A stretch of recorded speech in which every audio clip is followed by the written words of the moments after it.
We can talk after this. Sorry, I got like stuck in. I was still in the car when I called you, but when you called me back, I was at my desk, and then everything started happening. Emails, phone calls. Hey, you guys. It is. And hey, you back there. Dad, don't look down. I'm waving at you. Ron. Liz, are you ready? Yes, sir. Please join us in a salute to the flag, and at the conclusion, please enter a moment of silence for retired Maplewood police officer Oliver Ollie Jackson, and also for Mark Mahoney. Pledge allegiance to the flag of the United States of America and to the republic for which it stands, one nation, under God, indivisible, with liberty and justice for all. And a moment of silence for Ollie Jackson, of the former police officer, and Mark Mahoney, a community resident very involved in the community.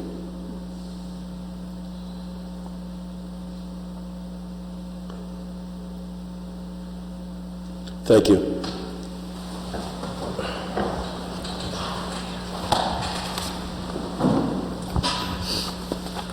Pursuant to Section 5, Chapter 231, Public Laws 1975, the state for the record that adequate notice of this meeting has been provided to the public by posting and maintaining the annual notice of regular meetings on the bulletin board of the municipal building, by mailing the annual notice of regular meetings for 2019 to the News Record and Star Ledger in December 2018, and by filing said notice in the office of the Township Clerk. Mr. Adams? Here.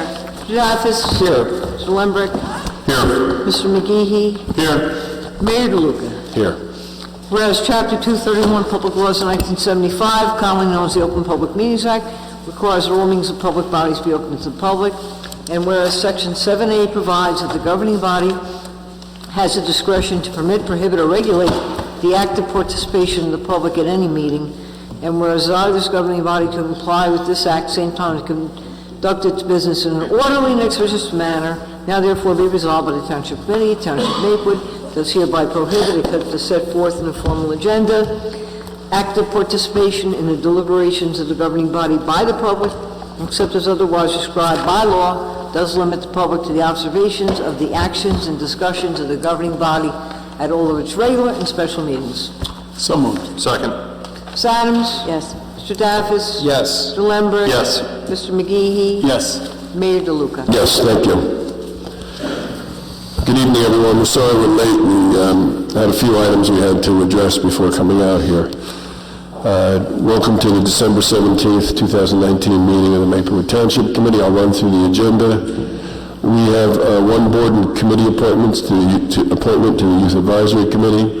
We'll then have a resolution of appreciation for Robert Rowe upon his retirement as a health officer. We have another resolution for Police Captain Kish, who couldn't be with us this evening. We're then going to have a presentation by our friends from the local planning office of the Department of Community Affairs on the proposed Maplewood Village Visioning Plan. After that, we'll have a public hearing, we'll have a public hearing on the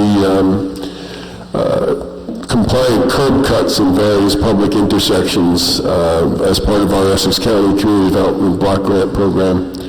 We'll have our first public comment period. After that, we have an ordinance on final passage. It's a tax agreement with Iron Ore for the Toomey's property at 104 Baker Street. We have 4 discussion items. 1, the township liquor license.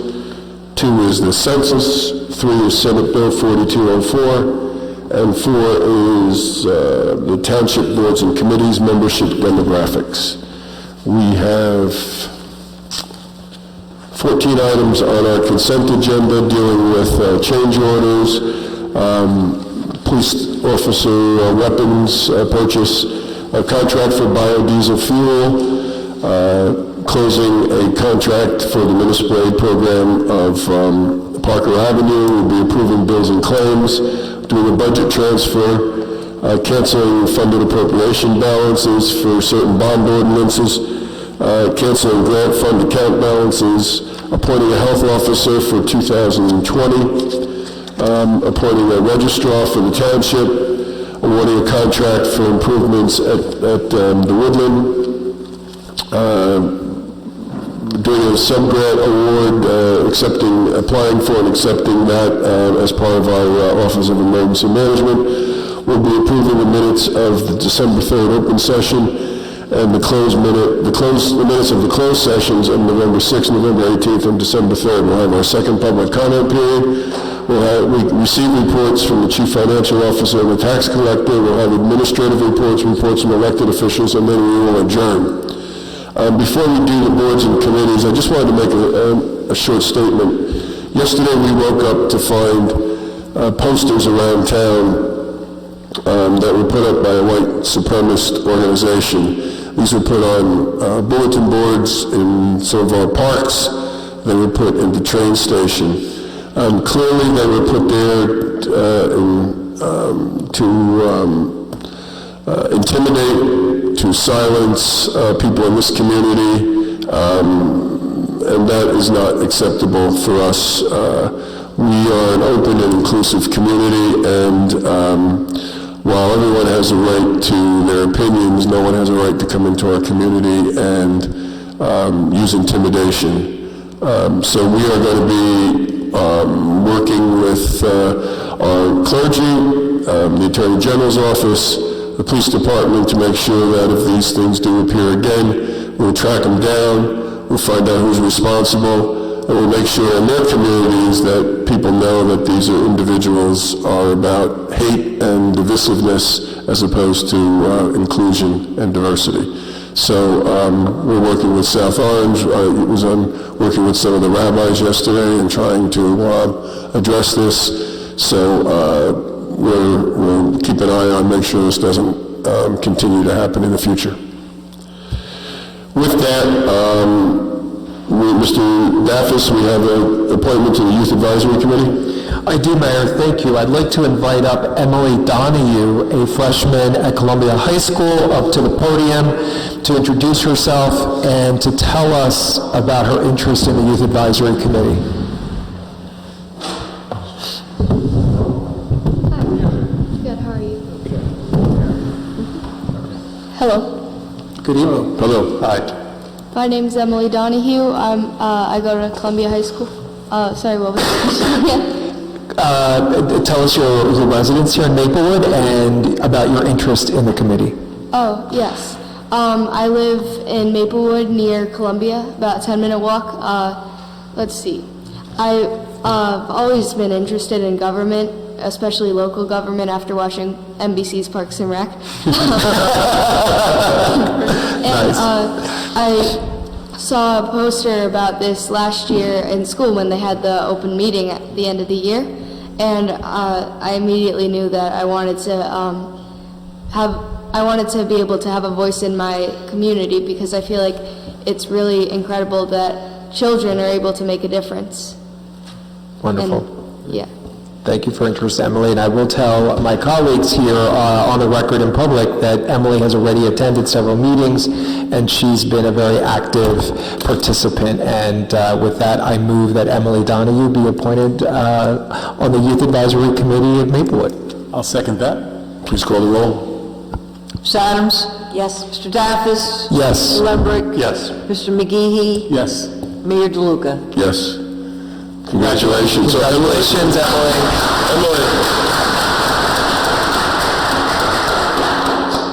Emily, you're sitting right near our former Parks and Rec director right there. So I wanted to ask you, who would we all be in the characters in the show? You're not sure? Okay. That's a very diplomatic answer, yes. Okay. We have a resolution 260-19. Ms. Fritzen, do you have that resolution? I do, but I thought the presenter would read it. Okay. So you want to read it? Sure. Okay. And then Mr. McGee, you'll... Mr. Rowe, if you could come up, please.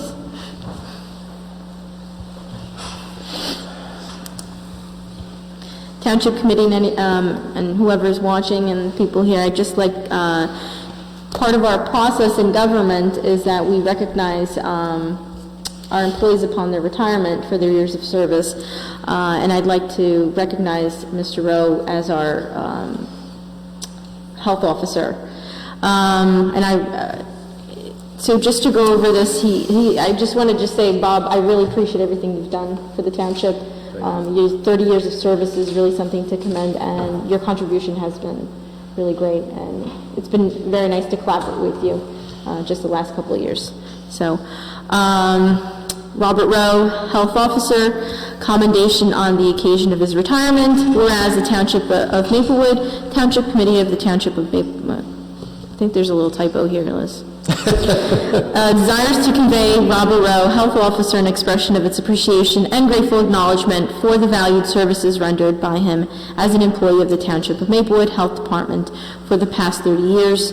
And whereas Robert Rowe, Health Officer, has given generously of his time and efforts in a dignified, faithful, friendly, and professional manner to Township residents, and whereas the Township Committee sincerely appreciates the worthwhile contributions Robert Rowe, Health Officer, has made towards the material development, communal welfare, safety, and quality of life in the Township.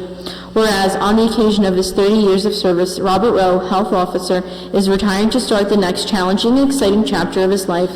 Now therefore be it resolved by the Township Committee of the Township of Maplewood, County of Essex, State of New Jersey, that the Township expresses to Robert Rowe, Health Officer, its sincere congratulations on the occasion of his retirement. Thank you.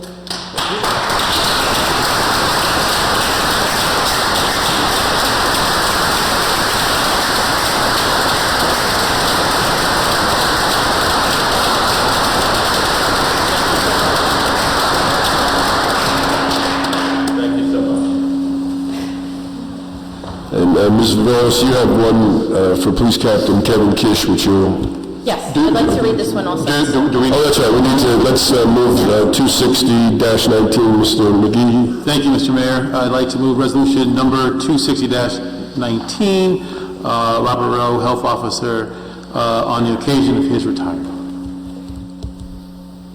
Ms. Adams. Second. Please call the roll. Ms. Adams?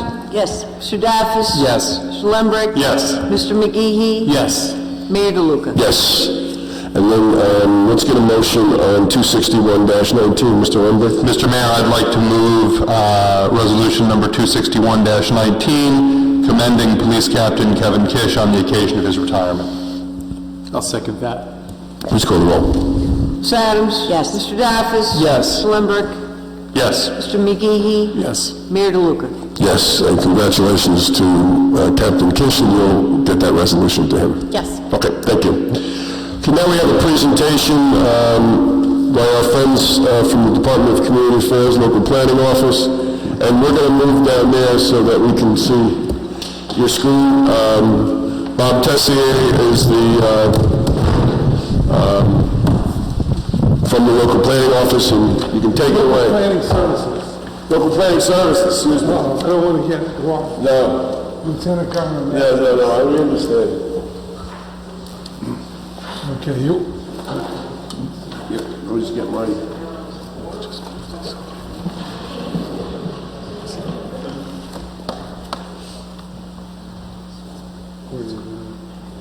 Can you get it yet?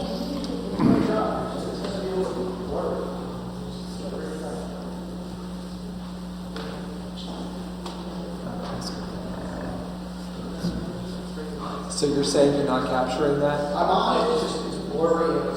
Yeah, it's blurry? the picture doesn't do well. But does that mean it's being... It's on right now. But what are people seeing out there? They're seeing that screen. Okay. can you tie into the laptop? I'm not sure if our technology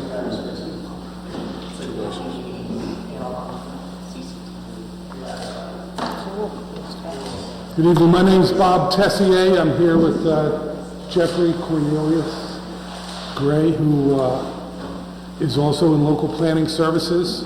Quite a while ago, your mayor contacted us to go out and to do this project for you. Local Planning Services in the Department of Community Affairs goes out to communities throughout the state at the request of the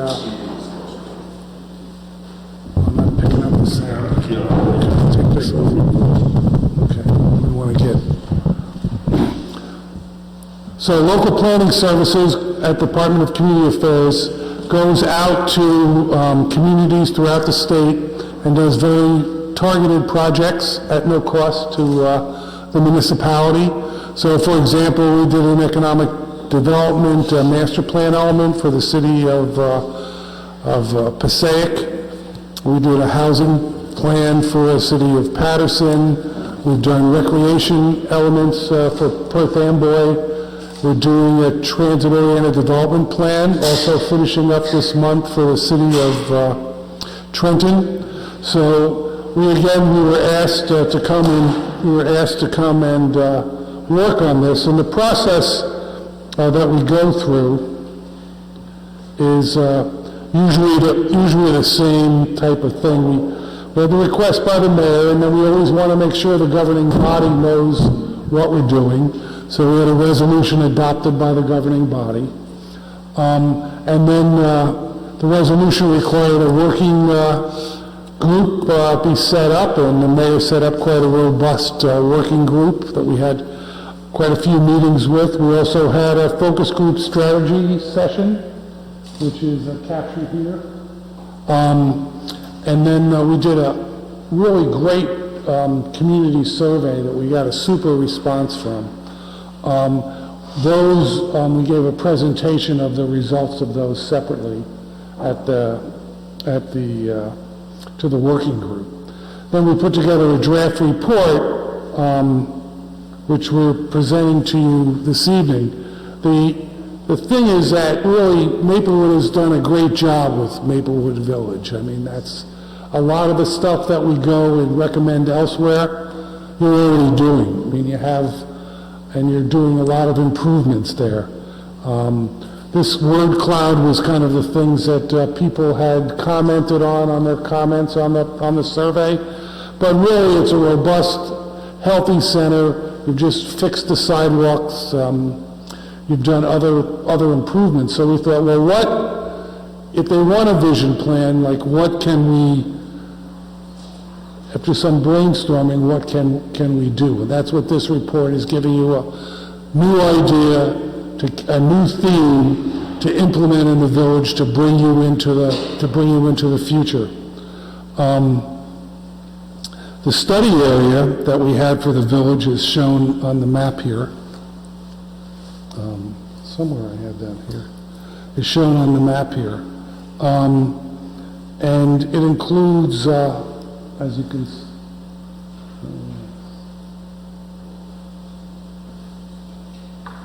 why isn't this showing on there?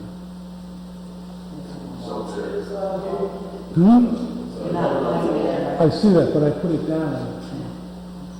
There you go. It's not on there. That's a smart screen. Okay. Yeah, it doesn't pick up like a... No problem, we don't need that. So that's our study area.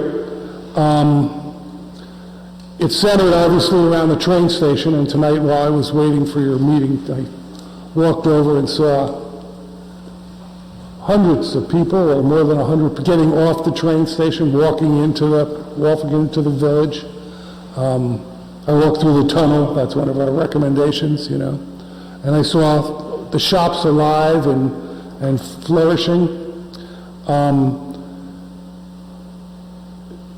For the existing conditions, Jeffrey was going to, before we talk about the vision plan, Jeff was going to go over with you when we studied the city, when we studied the village, rather, what we found.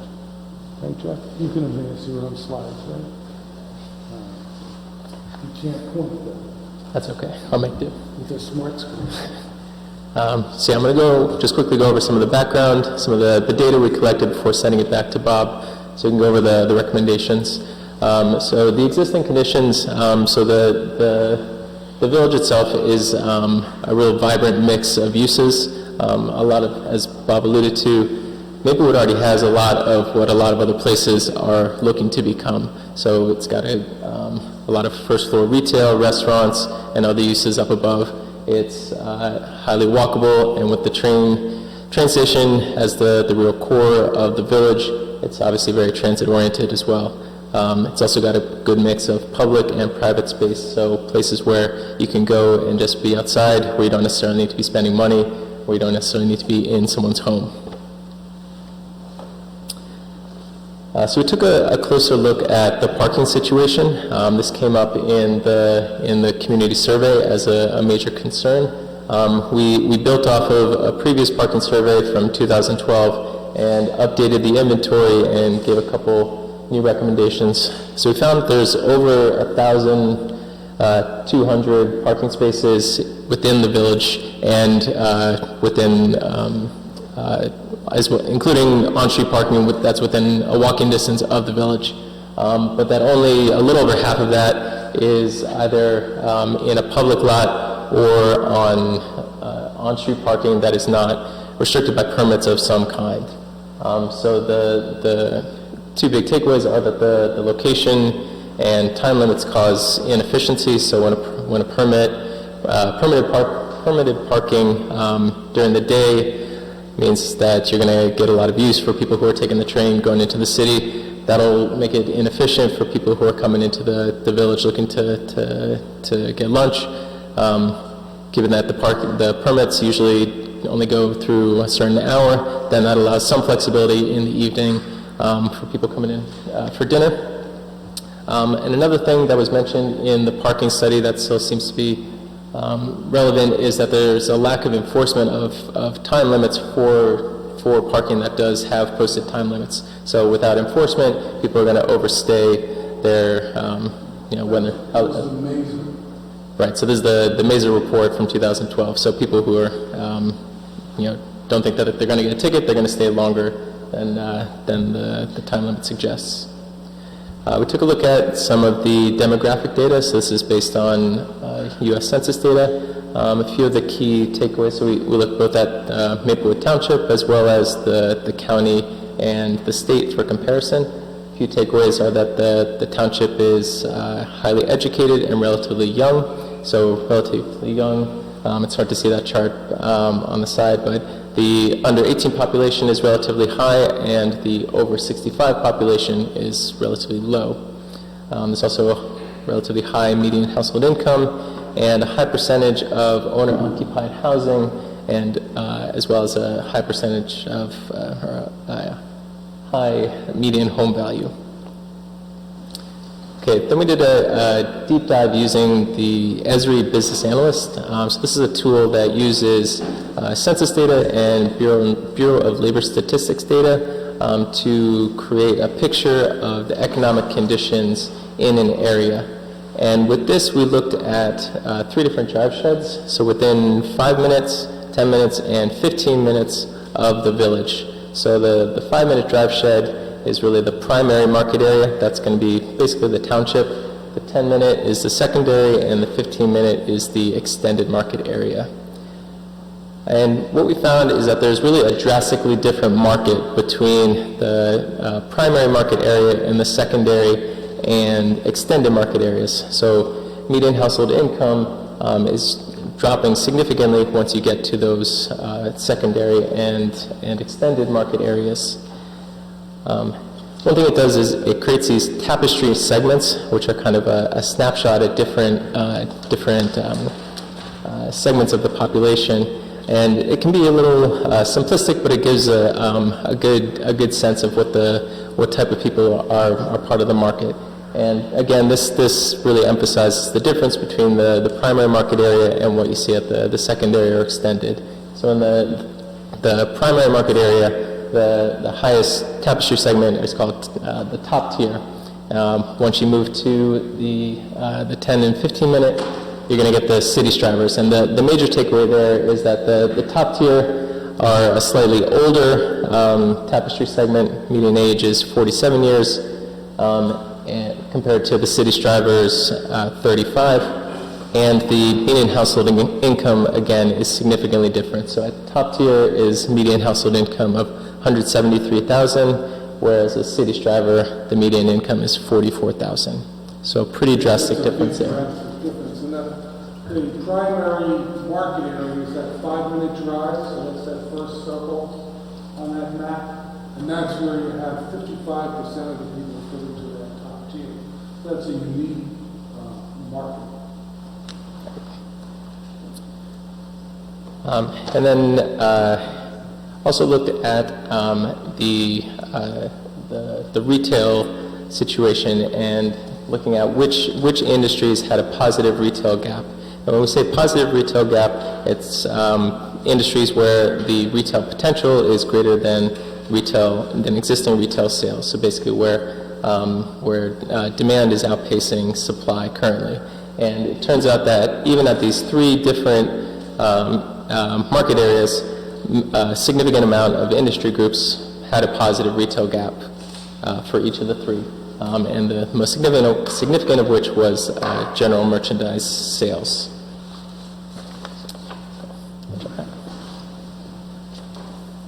So in the report, there's additional data in the presentations we gave on the public input, but the real heart of this is our recommendation.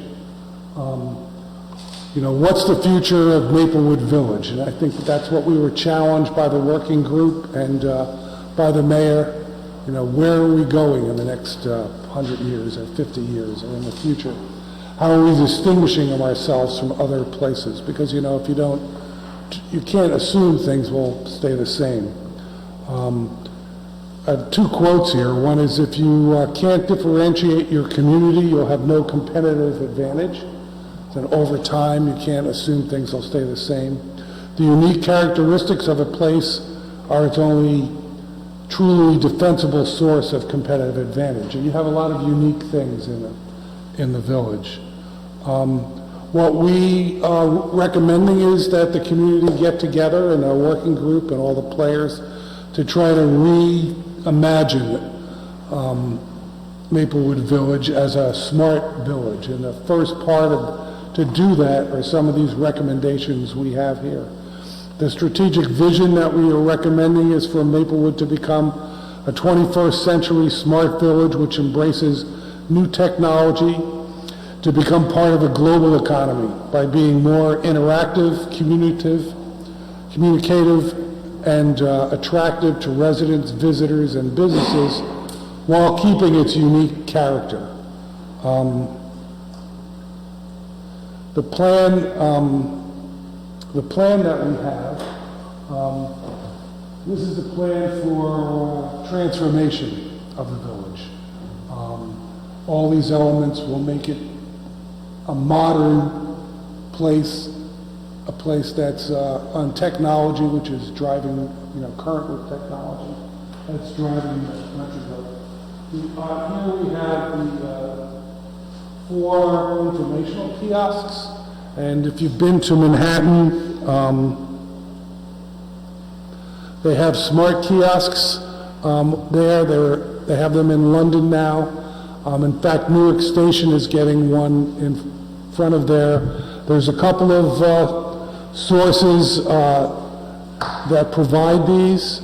I went to Hudson Yards in New York and saw this company who's developing these smart kiosks for New York and London. That company didn't exist 5 years ago. And when I walked around, I don't think there was a person over 30 working there. And they had 150 employees, so it was in an open office setting, so it was quite the adventure just looking at the people producing this. Whether or not you certainly can meet with them and other providers, they're providing this for free for a high-density, high-traveled area. So I don't know if what you'll be able to get from them, or what you need to work out. So that's something that has to be negotiated. I know a lot of cities are looking to do it, and they're expanding, and they have competitors. Anybody that's successful has a competitor. What this kiosk does, it gives a free Wi-Fi connection within 75 feet and reduced speed within 400 feet of the kiosk. So we're recommending putting them in gathering areas on the map, places where there's seats, so people in, good weather can come out, gather, talk, and they'll have that high-speed Wi-Fi. I think there's only Starbucks, a couple of places in town, when you look at free Wi-Fi that are available. So expanding that footprint of free Wi-Fi makes you a more information-driven community. It also has a map on the side here, an interactive display, which can be used to provide information. Vote for so and so. No, not necessarily, but restaurants, advertisement, and also can have maps of the city, informational. How do I get to? I'm here, but I want to go to the Fuji restaurant, or I want to go to the Indian restaurant.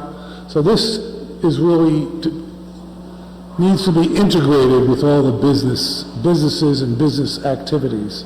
Because the key to all these elements are integrating them on a community-wide platform. You can get free phone calls on these. You can have a dedicated 911 button that can call device charging. You can charge your devices on it. It has an ADA compliant And you can, as I said, announcements and displays that you can use interactively. We don't know how many you can put around. Certainly having one by the train station, people coming in, they can find everything they want out about the community at that one spot. The second item that we talked about is, we know when we saw the plans, a couple of plans you had for a new library. We felt part of this new vision of the Maplewood Smart Village is to have a business center, incorporate a smart business center. We did see there's a lot of people and more people that are telecommuting, more people that are home-based businesses in your community and close to the village. And the idea of this is to provide them with some support. So there's a couple of these business incubator centers that you could visit. A lot of them are associated with universities. Like Drexel's is a good example in Philadelphia. So you should go out and look at that. I knew I should have turned that off. Sorry. Sound, vibrate, okay. So what the library had some basic elements that could be used in that same plan. They had a create space, a business center, and collaboration rooms. If they were all put together, and they had some facilities there, but it seemed to be thought of more as for a library use. That same space could be changed and become a use for small businesses or people that buy memberships for the use. So for example, if I want to use a conference room, or I want to just work there, or I want to use some other services of the business center. So it's really, the features are, it has to be thought of as for business entrepreneurs or residents. Something has to be worked out between what the difference between the library users and these are they all one inclusive group? These centers always need a full-time staff person, so you do have a new reference librarian in the same geographic area. So you'd have to put a director there.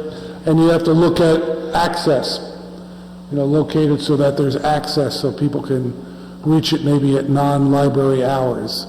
It did seem that could be done from the floor plan.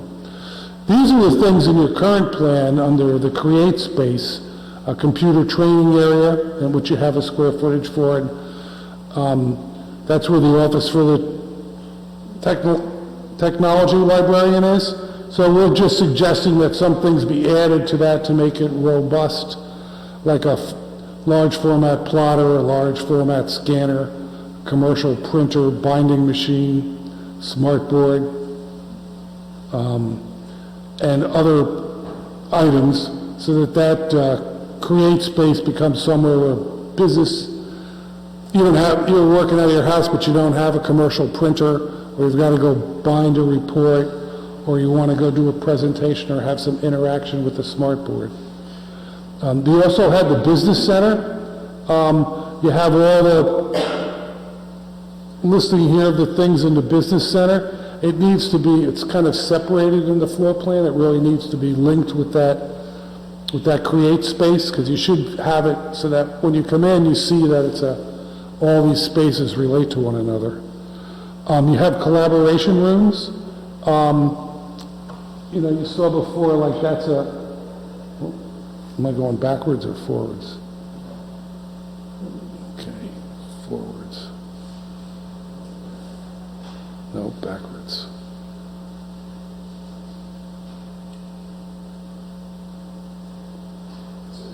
There. So that's kind of open, collaborative space, and that's what most of these have.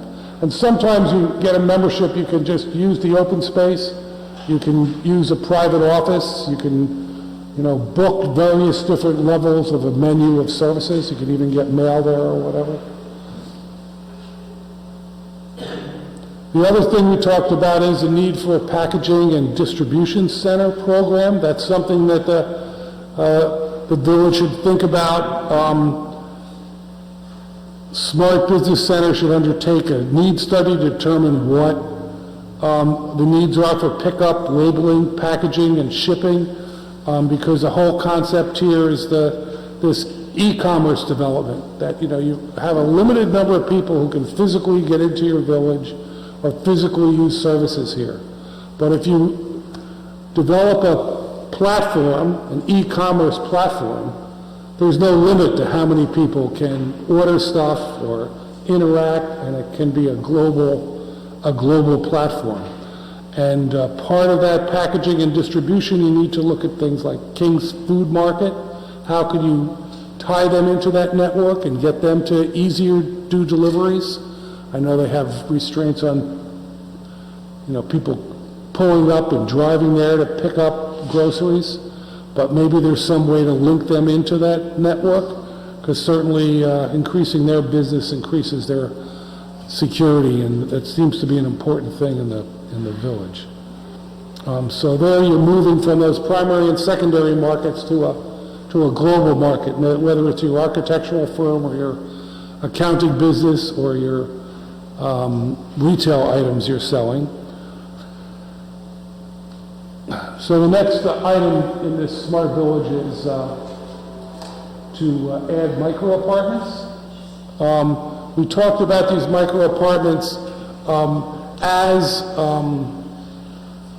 a method to get housing for either people that work in the commercial retail village or restaurants, senior citizens, or young people that are coming back into the community and don't necessarily want to be at mom and dad's house. But they seem to be getting popular, and the thing, when you look at this, the first reaction, at least of my generation, is this is really small space.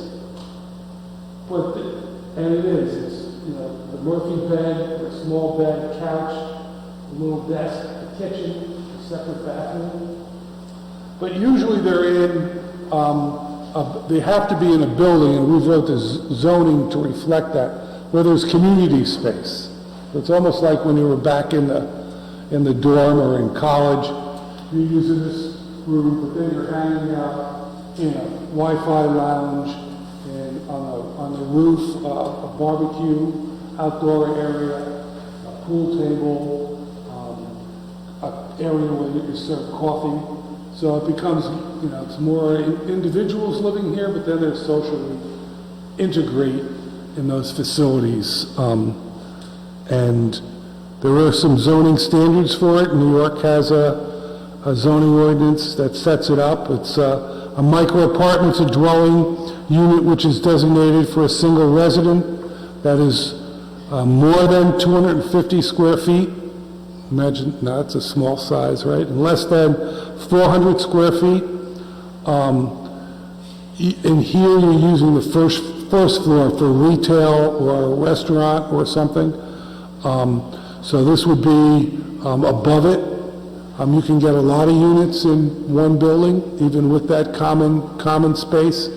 I think it's a way to make the buildings more profitable without overwhelming the village, because now that building owner's not solely relying on the retail tenant to pay the whole nut, right? So it makes it more profitable for them and provides a service.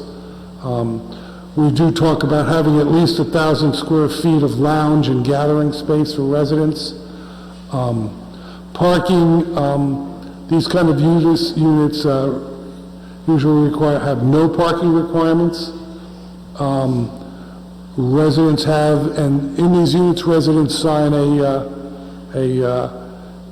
restriction enforcing no car ownership. So that has been upheld, and they do that, because you certainly don't want 30 people with cars there.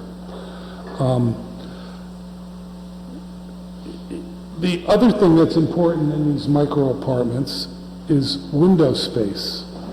You have to have one of those walls has to open to the outdoors, otherwise it is very claustrophobic. So there's a minimum requirement in our proposed zoning for the window space. You'll note we did look at a couple of buildings that would be, possibly could have those micro apartments up above. You know, we talked about height, and I think there's some, I know, sensitivity to that, but 1 or 2 floors of those, I think would add some vitality to the village and provide a different clientele. Living there may be good for millennials and young professionals. So parking and circulation, again, as Jeff indicated, we kind of went through this looking at how far we thought somebody would walk. So these are like arbitrary things to the on-street parking. The big issue with parking is people overstaying, and maybe other people don't have this problem, but when I come to Maplewood, I have to drive around, especially if it's a busy time, and look for where there's a spot. And then I see all those restricted spots. So it seems very, very confusing. One recommendation we have is parking meters, these smart parking meters. They are basically being installed this is again subject to negotiating with the company, at no cost to the municipality, and maybe they split some of the revenue. Maybe you can make the cost extremely low, just enough to get them in. But the beauty is not the revenue, it's that first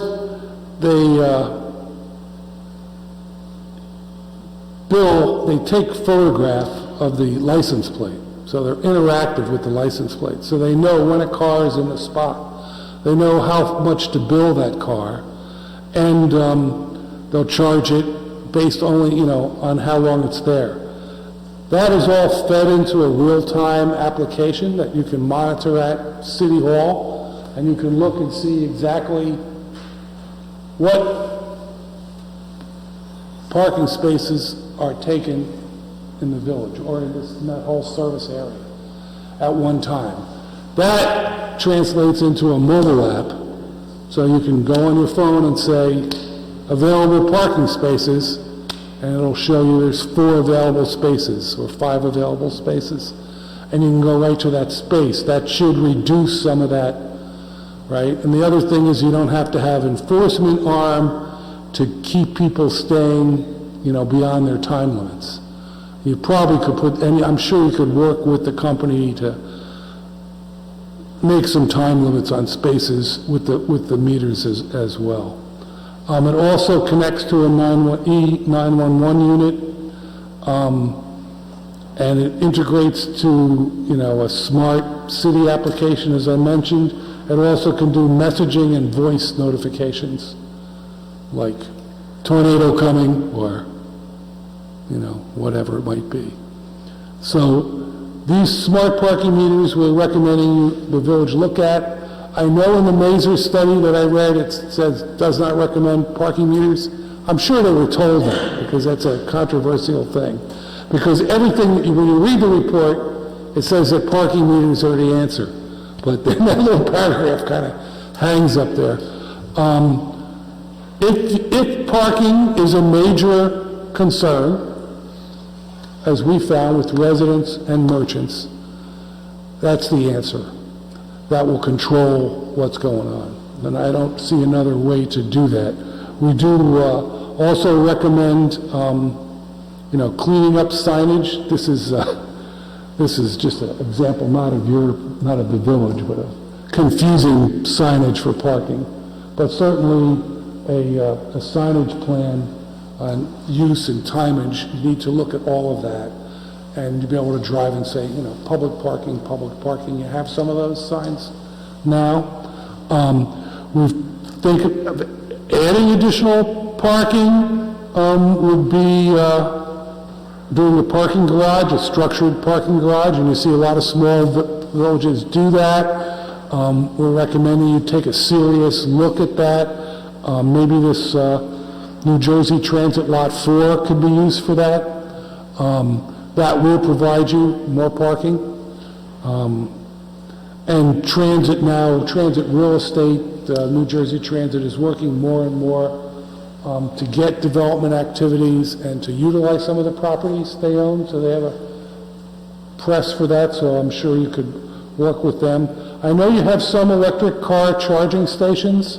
We would recommend, considering doing more, and particularly one at that business center, kind of help set the tone for which, or one at the new library. The next item is this area in need of redevelopment. It's Maplewood Center. What was it called in the Mason report? Lorena's. So this area here is really a gateway to your community. You come through here, you come through the train station, this is what you see, the back of the buildings. You're not seeing all the nice fancy windows in the front of the building. You're seeing the back of the buildings and a parking lot that is totally chaotic, at least from what I'm looking at, for drop-offs, pickups, trucks, parking. So here's the vision, and this doesn't represent Maplewood, but this is what you're seeing. So what we're recommending is that this area should be declared an area in need of rehabilitation or redevelopment. You don't want to, you can do area in need of redevelopment now without condemnation, so that whole issue of somebody's going to take my property is away. But it'll allow you, once you do that, it'll allow you to come up with a specific plan for those buildings in that area with facade design, what that should look like, rethink how that parking lot should be, what additional pedestrian and circulation amenities could be there. And I think fixing that'll do a lot to carry over to the other parts of the village that are very attractive. So this isn't what I'm sure you want in the village, whereas the other side looks fine, right? It's just this side. You could do this with and develop a grant or a loan program, or work with your bid to the improvement district to, once you have a design of how you want to do this, once you have some designated areas for drop-off and delivery, you have it repainted and you see how to make this attractive, and then you have some access points there. Then you can give loans, you develop a program of loans or grants to those few property owners to incentivize them to do it, and if you can talk a couple of them into it, then hopefully it'll go from there. So that's one of our recommendations. Then we'll talk about the plan to activate. There's other small things you can do that will tie the village in and make it more pedestrian friendly. To activate Rickleton, am I saying it right? Rickleton Square. We talked about scheduling busker space there for performances, in the summers, early spring or fall. Maybe add an outdoor piano. Other people are doing that. Jeff Bueller has people doing it all over the state, but it's certainly, if you walk by there and there's a musician playing, and maybe that's where you have a kiosk and you have Wi-Fi available, you're really creating a sense of place. And I don't think you have that in that square now. Sidewalk space along Maplewood Avenue and next to the train tracks. We talk about in the plan, install cafe lighting, movable outdoor seating. Now you did have an event like that. Where was that? When was that, Mayor? Yeah, by the Village Coffee, which was a nice event. So you could do that more frequently or even on a more permanent basis. And then improve the functionality and aesthetics of the tunnels under the railroad tracks. I don't know if I know you haven't done it for the one I went through. I don't know. I drove through the other one. But a lot can be done in lighting, of small LED lights around it, make it attractive, make it something that you'd actually walk to see by itself without having to pass through. And there's a lot of good examples for that. So those are some of the ideas we have that we think are attainable. It's only really the tip of the iceberg, because as the business center develops and the businesses move more into this e-commerce, there's a whole network of opportunities that can occur, where you can have your library catalogs, for example, available on the internet and on these kiosks, and available in the business center. There's a lot you can do too with geofencing, which we didn't talk about here, but I've just been looking into that, and that's where you're really tracking all the people that are in the village and communicating directly with them. There's a lot to be done to build more web presence that the Business Action Center, the Business Center should be, Smart Business Center should be doing. That's got to be an active thing. That's why I want a full-time person there, working with merchants, offering classes on how to get into e-commerce and build some unified platform. So these things hopefully will start a lot of other efforts. And what we recommend is you create a implementation committee and look at all these items, add to them or subtract from them, create a timeline for implementation of the recommendations, and then meet with vendors, suppliers, the library, the architects, and it's not to say that some of those functions can't go to the Bergdorf Center or elsewhere. We just thought the library, since it's being rebuilt, be a good center. And then assign project teams for implementation, and then monitor and report on your progress, and then hopefully I can come back someday and see that you've done some of these things and that they've worked for you and they've helped change the feel of the village and help push you into a global economy instead of a 5-minute drive economy. So that's all I have. Are there any questions from anybody? A lot to digest. Well, we have the plan, right, and are you circulating that, Mayor? Does everybody have that? Or? It was circulated to the Village Alliance Board, it was circulated to the working group, it was given to the press with an embargo until 11 o'clock. Okay, there you go. So this is this is an opportunity to look at. This isn't, this is an adopted master plan, or it's just a suggestion from us of what we thought would make a difference. Requires, rebranding. You're gonna have to come up with you should come up with some logo about what the smart village looks like.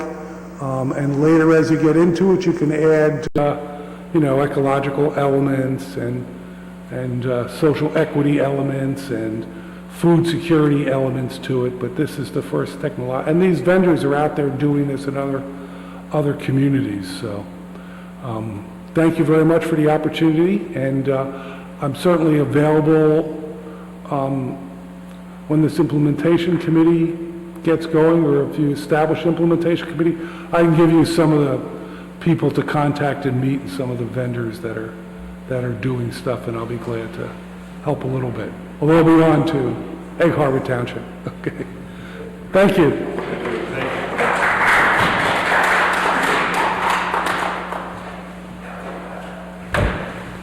Mayor, if you, so that,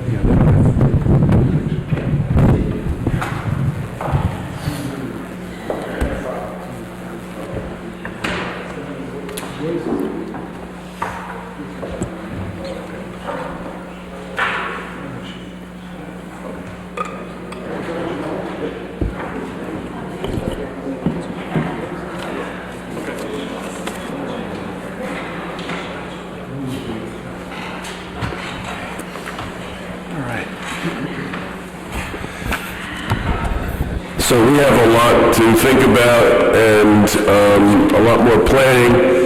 We will be talking with the Village Alliance, the Township Committee on Entrepreneurism and Economic Development will take responsibility to monitor this and create the various groups that will continue the study and discussion of this plan. Okay, next up we have the public hearing on the Americans with Disability Act compliant curb cuts. Ms. De Palma?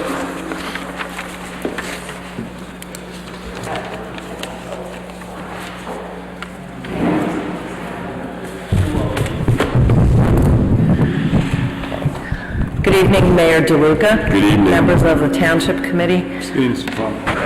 The Township will be applying for funding from the Community Development Block Grant for the 2020 program. And the subject of our application is to make ADA compliant curb cuts in every area of the township. Not every intersection, but we are we're proposing intersections throughout the townships. So the project includes the actual curb cut ramps and the appropriate flooring for the ramp, signalization for the ramps, and the total cost that we're looking for is $229,600. The application is due on January 8th. I was just here a few weeks ago because we had to amend our application from last year, so we'll be in very good shape because this will help tremendously fund what would ordinarily be funded out of our road program. Do you have any questions? I have one question, Mr. Palmer, and thank you for your work on this. How are we determining what is the criteria for the criteria for the curb selections? Okay, well, that's done by the engineering department, and there are a lot of competing considerations, including what the schedule for doing road work is in some of the areas. There are some curb cuts that get very high usage that are not ADA compliant. Ingress and egress out of parks and public facilities are priorities. And the engineer makes best efforts to connect the implementation of the curb cuts, again, with streets that are being repaved or milled. Great, thank you. Yep. Anybody else? So I'm going to be passing around a sign-in sheet. Oh, you missed a whole bunch Just of put your people. name and address. You don't need to be a Maplewood resident because it is a public facility, so it's available for anyone who comes into our township. Thank you. Thank you. Thank you. Thank you. Thank you. Okay, next up is our first public comment period. Is there anyone who would like to address the Township Committee?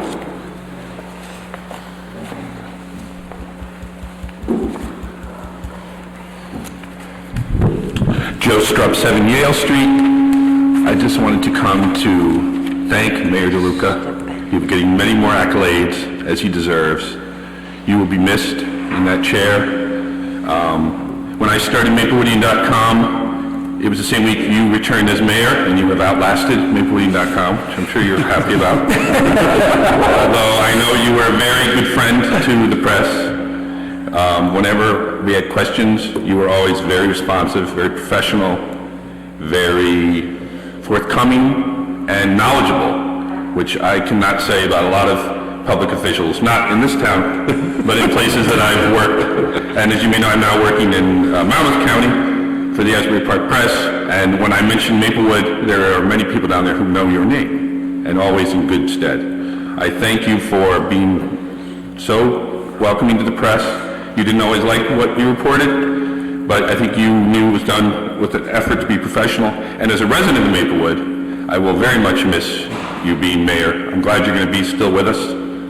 And you should know, and I think the public knows, the work you've done for this town. In many ways, always, I think, trying to do what's best for Maplewood. And from the ribbon cuttings to the hard budget sessions, to defending the town, to trying to bring business in and succeeding, and all the little things that mean being mayor. I know Mr. McGahey will do a great job, but you know you have big shoes to fill, and I will say that you will be missed, but you've earned the time. Thank you. To rest. And I have brought you two gifts. One, the Maplewood.com mug, and a copy of my book that you were so nice to honor last year. Thank you. Thank you very much. Thank you. I bought my book. Sucker, yeah. I know. Anyone else want to address the Township Committee? Okay, thank you. We'll close that, and we have an ordinance on final passage. Mr. Mayor, ordinance number 2979-19 is an ordinance authorizing the execution of a tax agreement with Iron Ore Maplewood LLC for property within a rehabilitation area at 104 Baker Street and granting a tax exemption. This ordinance will authorize a 5-year tax agreement with the developer of 104 Baker Street. This ordinance has been published, copies posted on the bulletin board in the municipal building, and copies made available to the public in accordance with the law. Is there anyone who would like to speak on this ordinance? Seeing no one, will close the public hearing. Yeah, I move this ordinance to be adopted as a whole. The clerk be directed to publish the same as a passed ordinance in the Maplewood South Orange News Record according to law. I second the motion. Any discussion? Sure, please call the roll. Ms. Adams? Yes. Mr. Davis? Yes. Mr. Lindberg? Yes. Mr. McGehee? Yes. Mayor DeLuca? Yes. Okay, we have 4 discussion items. The first is the township's liquor license. So the Committee on Entrepreneurship and Economic Development had a discussion about the one remaining liquor license that we have. As you know, we went out for an auction a year ago. We received no bids. We had, at that time, the minimum bid was $500,000. We also had a requirement that the license had to be used in conjunction with a restaurant that served food and had at least 25 table seats. We are recommending that the minimum bid be lowered to $400,000 or possibly even $350,000, and that we eliminate the seat requirement and the requirement to serve food, and that the license be solely for Springfield Avenue, so that the language would be that it would have to be, the license must be used at a location within the Springfield Avenue Special Improvement District. And that is a recommendation from the committee, and we wanted to put it out and make some decisions on minimum bid and see if we have agreement to move forward with this in the new year. Mr. Mayor, I support the restriction of Springfield Avenue, as I mentioned in the committee meeting, reduction in terms of the tables, and I'm willing to negotiate with my colleagues if it should be, 20% off or even 30% off, but I think we should definitely have a discount here. I'm with Mr. McGehee. So in terms of numbers, what would we be proposing for a minimum? Either 400 or 350. Okay. And by limiting it to Springfield Avenue, we're taking some of the mobility, we're taking all the mobility, and so we're reflecting that in more of a minimum price. It's also that the inventory up there is, the properties are a bit smaller, and so then, the return might be a bit lower, because you're just not going to build into a big place. Right. And do we get the sense that, because all of us were at League of Municipalities, and we heard some of the state's leading lawmakers talk about, basically acknowledge the severe unlikelihood that any sort of significant liquor license reform is going to be coming that would undervalue or, sort of would cause a diminishment in the value of the current licenses. Do we think that is sort of understood enough in the market at this point that we're not going to have potential buyers too reluctant to buy in because of the legislative uncertainty? I think so. I think a year ago, there was an expectation that things were going to change. And a lot more people, even the press, covered a lot about that change. But there's, as you know, from this past meeting, there's nothing, and I think we're going backwards. Right. Yeah, no, I mean, and I guess I'd like to think that the people who are going to be investing six figures of their own money or investor money into a liquor license would be at least as up to speed on this as we are. But I just wanted to see if there's sort of a general sense that the market understands that these licenses are going to maintain their value, at least for the foreseeable future. In which case I think that I'd be okay with shooting for 350 to 400. Yeah. What is it? I mean, this is minimum, so one of the reasons to do 350 is we might get more bids, and it could be higher than 350. No, I understand, but I'm saying, in terms of shooting for an opening bid of 350 or 400, I'd be on board with either of those. Right, so we have to come up with one because we need to make that decision. I'd say 350. I agree. I'm good with 350. 350 it is. I'll vote for that. Everything else is good? Yes. We remove the tables, we remove the food requirement, and solely on the Springfield Avenue Special Improvement District. Yes. Right, well, I feel like if we're going to keep it solely on Springfield Avenue, some of those other things just logically, just are requirements that wouldn't make sense in that location. I need a motion to... We get a motion to that, Ms. Adams? Go out for bids. I'll move this with those restrictions and those changes. Second, go out to bid. Moved and seconded, please call the roll. Ms. Adams? Yes. Mr. Daffis? Yes. Mr. Lundberg? Yes.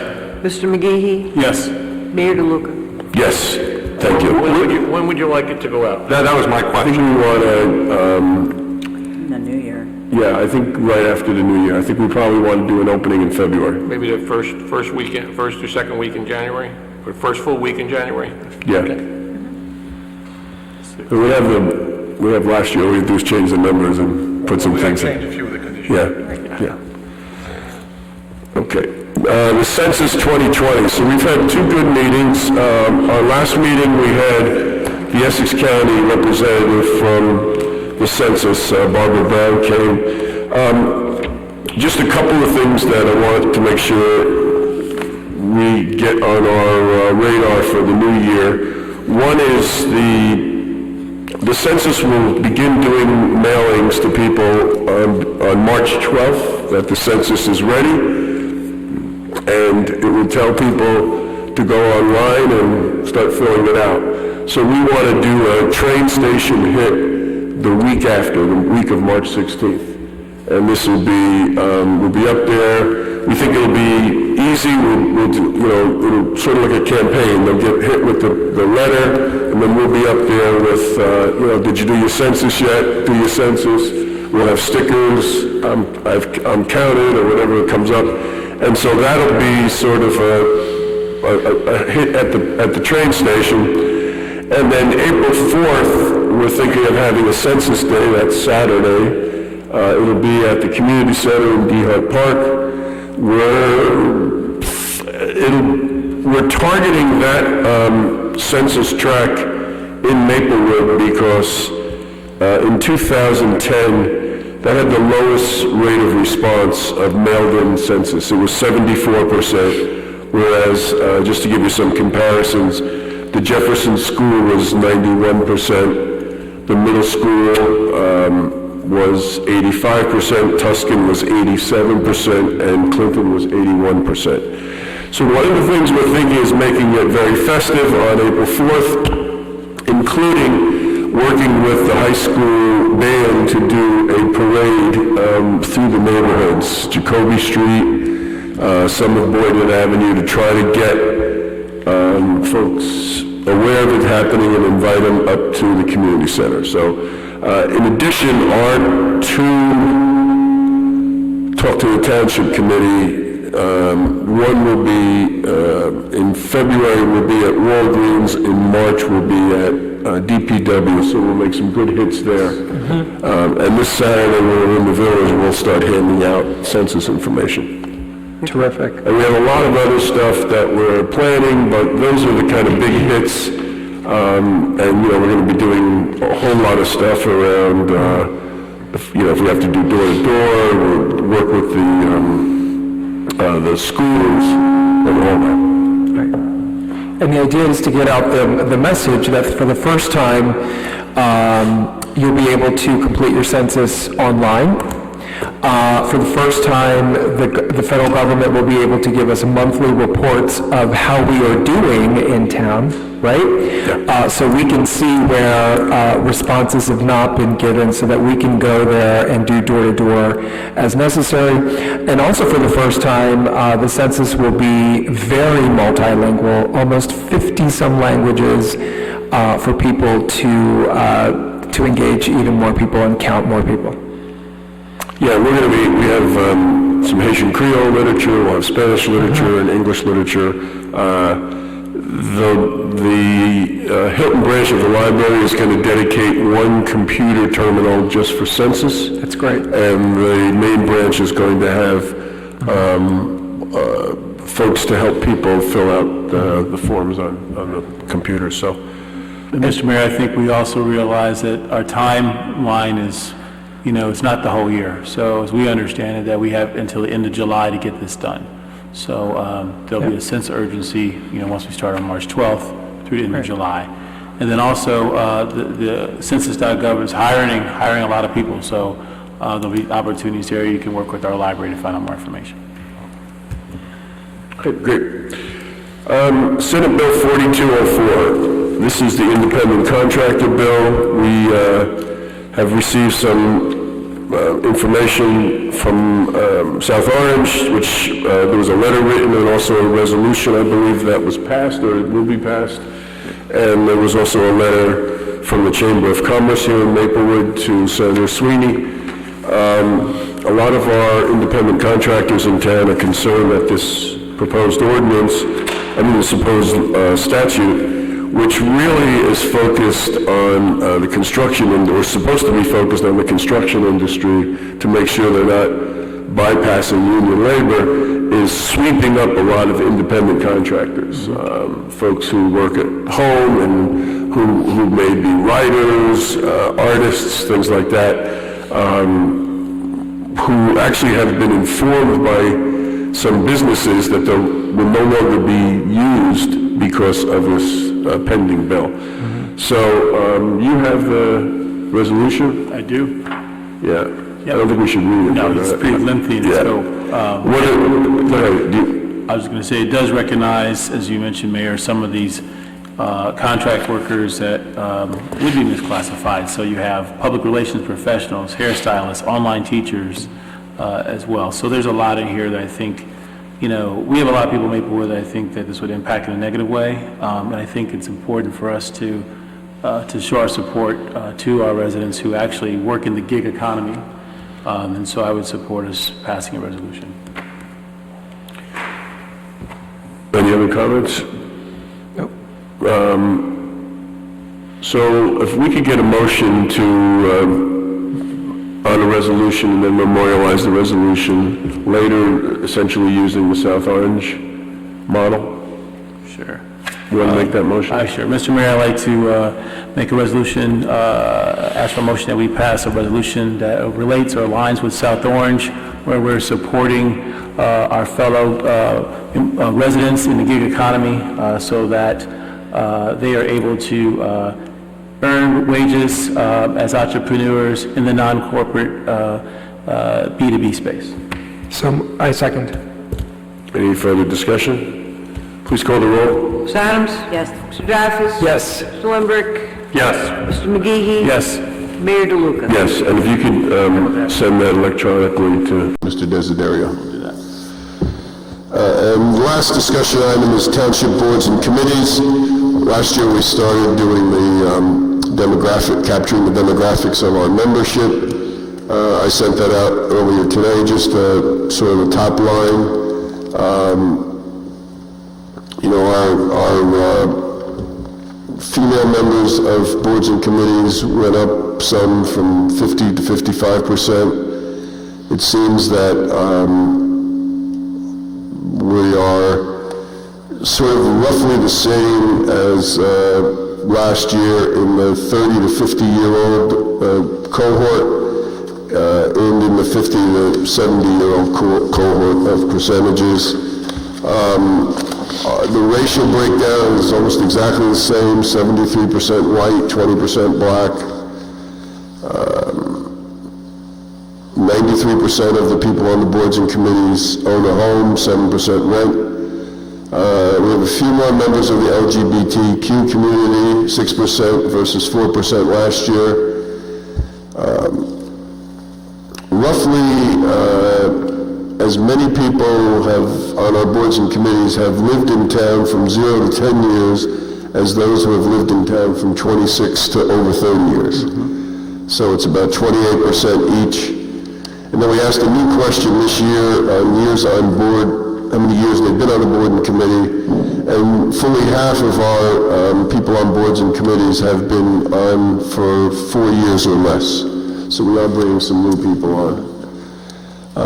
It does seem that we're having a problem getting people in the 20 to 29-year-old and 30 to 39-year-old. And that, that's when folks are working and raising families and they just don't have a lot of time. Yeah.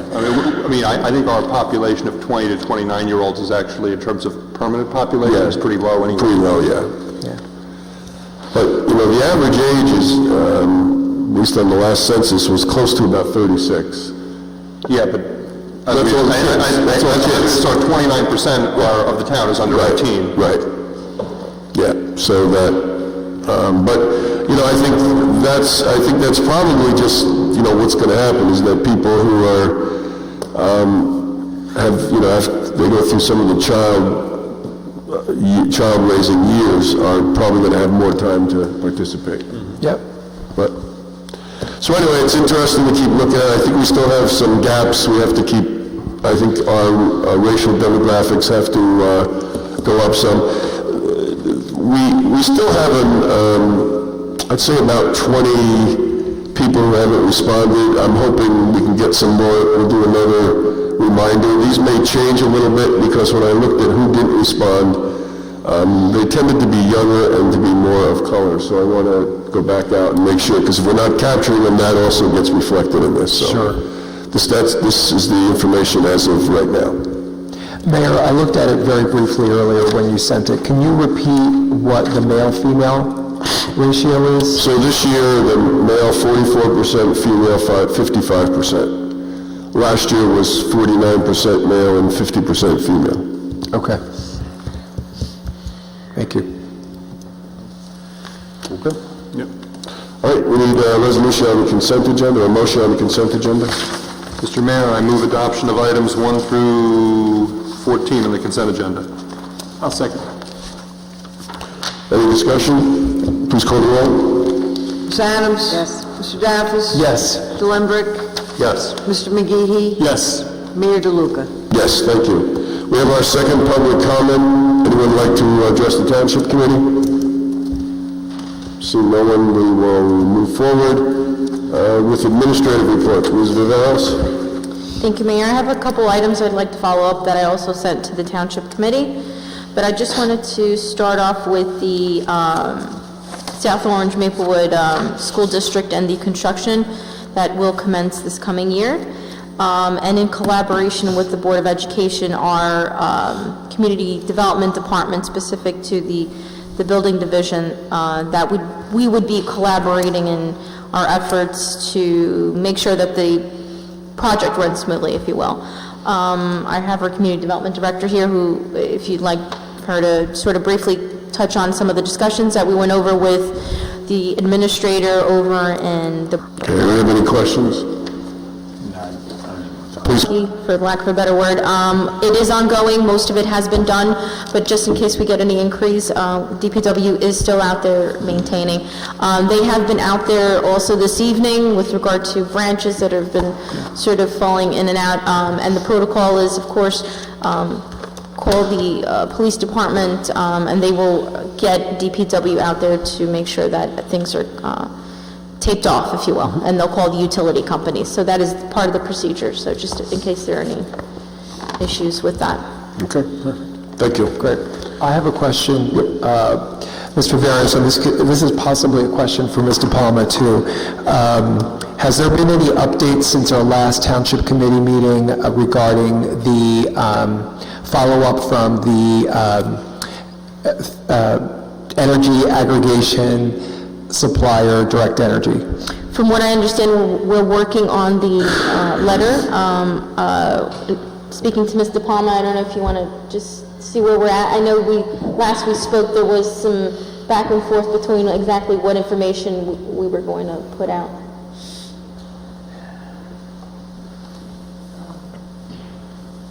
So there are letters prepared, 2 separate letters depending on what the household's billing situation is. They're being reviewed by the legal department. I checked about 3:30 this afternoon. They are scheduled, we believe, to be mailed out Thursday or Friday of this week.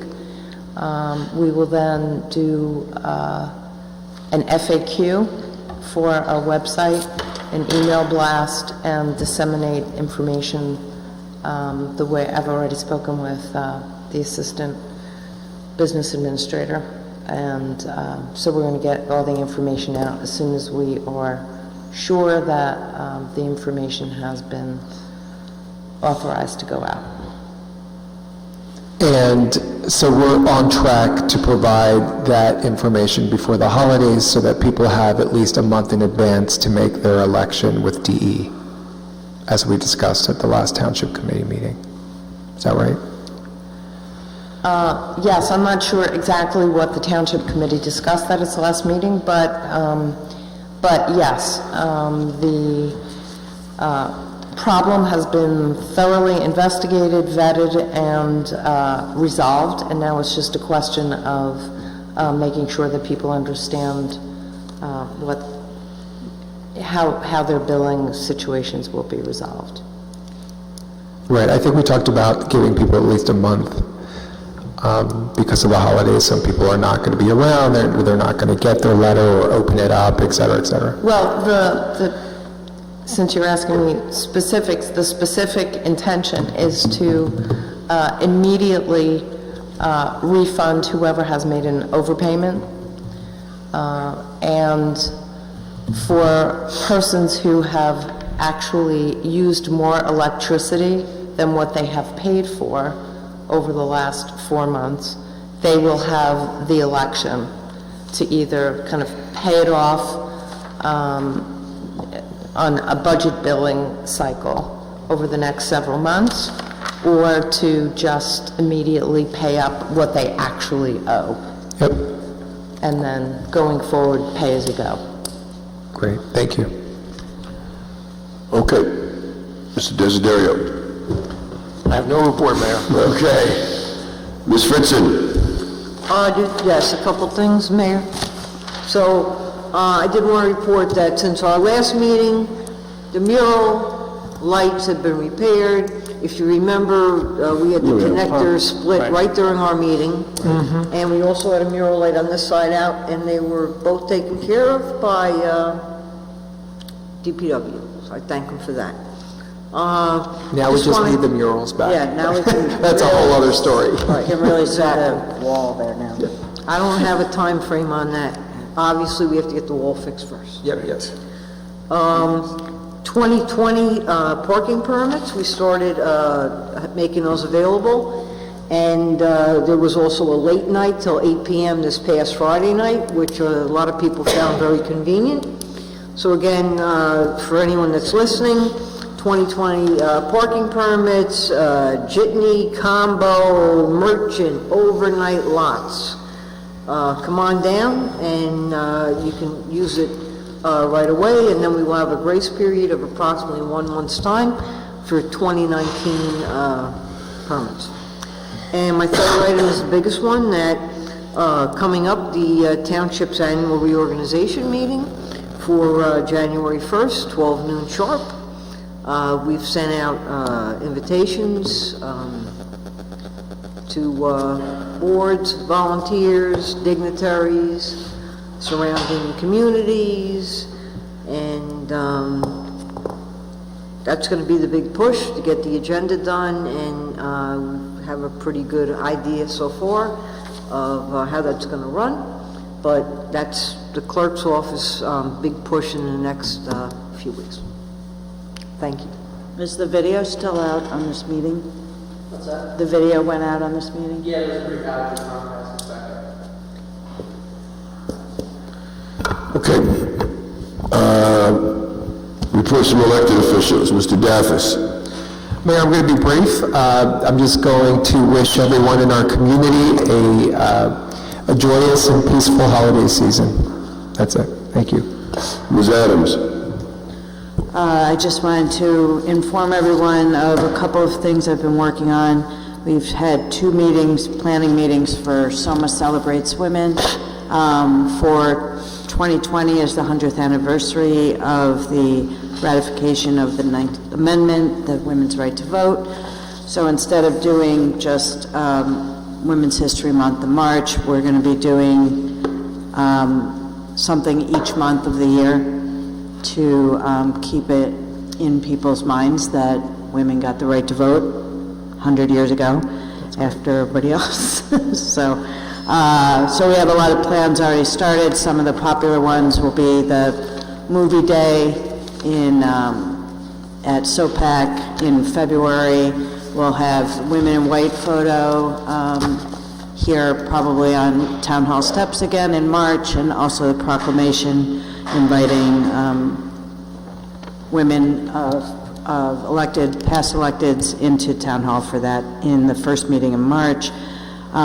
So I'll be reporting on that as things get planned. Also, I've been working with Soma Climate Action and Environmental Advisory, and they have some consultants on a zero waste initiative to try to get us closer to a zero waste model. So we're working on a 1.5-day workshop on that I think, Mr. Veros, I sent you an email that we need to get either this 22nd or the 29th weekends in February, and we can. We're going to work that out with the clerk's office and the Cultural Affairs office to get that coordinated. Yeah, so it will be, there's people out in California who volunteer their time to run these education seminars on how to get us to or closer to zero waste, including dealing with issues with regard to control of the garbage companies and haulers, and trying to work around some of the frustrations we've had here with regard to recycling. But anyway, so we're going to be having that at the end of February. Hopefully they have a grant that covers their travel expenses, and they volunteer their time to educate, so it shouldn't cost the township too much money at all. So maybe some space. And other than that, I wish everyone a happy holiday season. That's it. Mr. Lembeck. Thank you, Mr. Mayor. Just like to take a moment to say that, I have to confess that probably like a lot of people, in the last couple of years, I've sort of fallen victim to when there's a mass shooting or another event of violence on the news, it's become so common that it doesn't even register as something that I remember for very long. But last week, unfortunately, there was an exception to that. Yet again, we saw in our own backyard in Jersey City how hate combined with guns resulted in tragedy. the mass shooting last week that took the life of a Jersey City police officer and several citizens, which we've since learned was a bias-motivated attack, is just the latest example. 7 years ago, when Sandy Hook took place, I think that shook me, that shook many people, and I truly believed that we would see some major changes to the way our country and our laws dealt with guns. And since then, our mass shootings in this country have only become bigger and more frequent. And just as often as it seems that government proposes sensible gun resolutions, they are defeated and sometimes met with preposterous solutions to basically counteract gun violence by putting more guns in more places. Anyone who thinks that's a good idea, I would just remind of Fort Hood twice, Pensacola, Pearl Harbor, Norfolk, Quantico, and the Washington Naval Yard, among many others, where acts of violence, mass shootings have taken place in some of the most heavily armed bases and other military installations in the country. So I don't know if it can happen there, why people think that arming teachers or others is better than disarming people who shouldn't have guns. And as we go into 2020, there's going to be a lot of political talk. There's going to be talk of impeachment. There's going to be talk of health care and a lot of other important political issues. But I hope that gun reform and reacting to gun violence remains on the national radar. I know it's certainly here on the local radar, even before Jersey City. And I hope that as Mayor-elect McGehee takes the position that he will follow in the footsteps of Mayor DeLuca, who, among the many things I've admired the stances that Vic DeLuca has taken over the years, his leadership on the gun issue as a member of Mayors Against Illegal Guns and otherwise is something that I know that this community really appreciates and I personally appreciate. And I hope that here in Maplewood and throughout New Jersey we can continue to lead the path forward for sensible gun reforms in 2020 and beyond.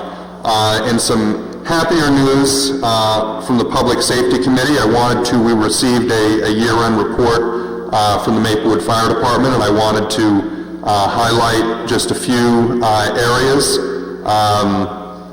that the public may not necessarily know about our fire department. The fire department provides two very high-quality services in our town, both fire and EMS.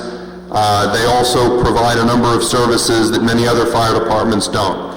Examples include basement pump-outs during severe storms, assistance with lockouts or lock-ins, smoke detector installations for seniors, home fire safety inspections, birthday tours, a CHS Fire Safety 101 class, au pair safety training, as well as attendance at block parties and other civic events to enhance public relations. Even though our fire department doesn't have an accumulated sick time payout, so in a sense there's not really a financial incentive for our firefighters not to use their sick time, the Maplewood Fire Department maintains an average of less than 3 sick days per year per firefighter, which I think is exceptional. And this is partly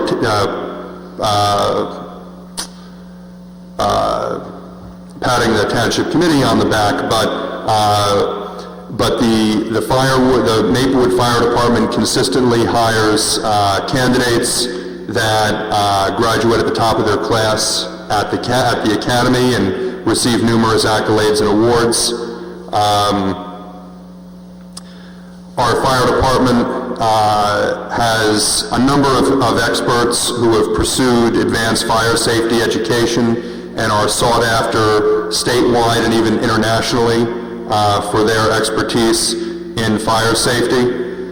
And they've also taken some really innovative steps in terms of mutual aid. They have an exceptional working relationship with the Irvington Fire Department, and this relationship has really been a great symbiotic win-win between Maplewood and Irvington. Our officers here in Maplewood have gotten extensive fire suppression experience and also helped out in Irvington. And we also, in doing that, have created a partner with Irvington that's consistently willing to go above and beyond when help is needed here in Maplewood. And they're working on a similar relationship with Millburn. I think we can all be proud of the work that the Maplewood Fire Department is doing, and hopefully as we move forward, either as a joint department with South Orange or remain an individual department, we as a community can continue to count on that continued level of dedication and excellence. My last two items are I want to wish a very happy birthday to Mayor DeLuca. Thank you. Happy birthday to you. Happy birthday to you. Happy birthday, dear Vic. Happy birthday to you. And happy holidays to all. That is my report. Thank you, Mr. Mayor.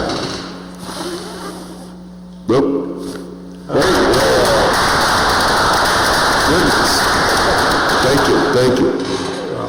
Mr. McGee, you're up. I'll be short because the whole room was about to catch on fire. Yeah. Speaking of the fire department.